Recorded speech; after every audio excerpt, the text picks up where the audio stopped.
તો Ahmedabad plane crash દુર્ઘટનામાં 265 લોકોના મોત થયા છે। બીજે મેડિકલ કોલેજની હોસ્ટેલ થઈ હતી દુર્ઘટનાગ્રસ્ત। ત્યારે હોસ્ટેલના રેસિડેન્ટ ડૉક્ટરોને તાત્કાલિક સામાન લઈ જવાના આદેશ કરવામાં આવ્યા હતા। યુએન મહેતા હોસ્પિટલના ડૉક્ટરે જણાવી છે પોતાની આપવીતી। બ્લાસ્ટમાં તેઓની દીકરી અને મેડને પણ ગંભીર ઈજાઓ થઈ હતી। અનિલ પરમાર નામના ડૉક્ટરે પોતાનું દુઃખ વ્યક્ત કર્યું છે અને ઘટના બની ત્યારે તેમણે કહ્યું કે મારા પત્ની અને હું હોસ્પિટલમાં હતા। અત્યારે મારી દીકરીને મૂકીને હું સામાન લેવા આવ્યો છું તેવું ડૉક્ટરે જણાવ્યું। मैं ड्यूटी पर ही था अपनी ड्यूटी पर। मेरी वाइफ भी वहीं पर है। हम दोनों असिस्टेंट प्रोफेसर हैं। हम दोनों वहाँ पे काम पे थे। हमारी बच्ची और मेड यहाँ पर थे। वो उन लोगों को यहाँ पे एम्बुलेंस ने और सभी लोगों ने जो बॉडीगार्ड हैं उन सब लोगों ने बचाया। फिर हम यहाँ पे आ गए थे, भाग के आए गाड़ी लेके, और फिर हमने उसको 108 में लेके हम गए 1200 बेड में। वो दोनों अभी सकुशल हैं, लेकिन वो लोग की कंडीशन इतनी अच्छी नहीं है कि मैं उनको छोड़ के आ सकूं। मैं एक दूसरे के भरोसे छोड़ के आया हूँ।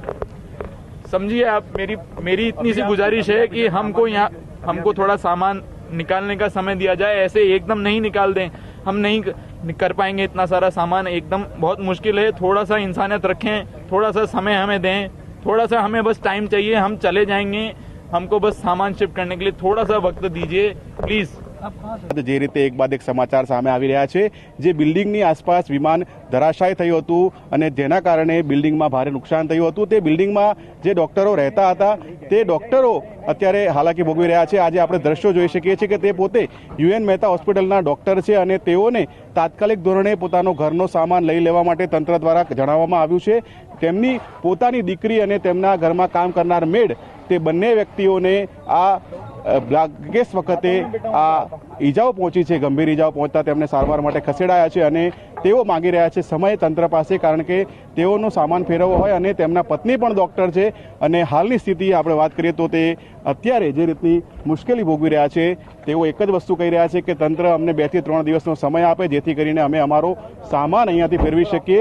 તે અમને તેમના પત્ની છેલ્લા 4 વર્ષથી યુએન મહેતા હોસ્પિટલમાં ફરજ બજાવતા હોય અને ડૉક્ટર હોય અને તેમ છતાં પણ તેમને સમય આપવામાં નથી આવ્યો। આ જે બ્લાસ્ટ થયો ત્યારે તેમની દીકરી અહીંયા હાજર હતી, તેમને પણ ઈજાઓ થઈ અને અત્યારે હાલની સ્થિતિએ જે રીતે તે વાત કરી રહ્યા છે આપણે તેમની સાથે વાત કરીશું। कर देंगे, आप बोलोगे तो आपके हिसाब से, लेकिन मैं रात में जगह नहीं ढूंढ सकता हूँ। हमें कोई जगह मिलेगी, हम वहाँ पे सामान डाल देंगे, पर बच्ची को तो पहले देखना पड़ेगा। और क्या समय नहीं चाहिए होता है इंसान को? एक घर को खाली करने में समय लगेगा ना मैडम। मैडम सर प्लीज, 25 बार हो रही है, प्लीज आप इधर मत दीजिए, कॉल आ रहा है। તો જે રીતે તેઓએ જણાવ્યું કે તેમની દીકરી અત્યારે હોસ્પિટલમાં સારવાર હેઠળ છે।